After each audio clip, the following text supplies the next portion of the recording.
तर दुसरीकडे माणिकराव कोकाटेंना अभय दिल्यानंतर छावाचे विजयकुमार घाडगे हे आक्रमक झाल्याचं पाहायला मिळतंय। सरकार विरोधात राज्यभर आंदोलनाचा इशारा घाडगेंनी दिलाय। अजितदादांनी शब्द पाळला नसल्याचा आरोप सुद्धा घाडगे यांनी केलाय। कृषी मंत्री सभागृहात पत्ते खेळतो तरी कारवाई होत नाही। छावा संघटनेच्या विजयकुमार घाडगे यांनी जोरदार हल्लाबोल केलेला।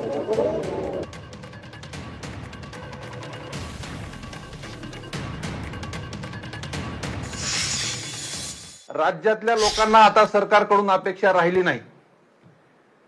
त्यामुळे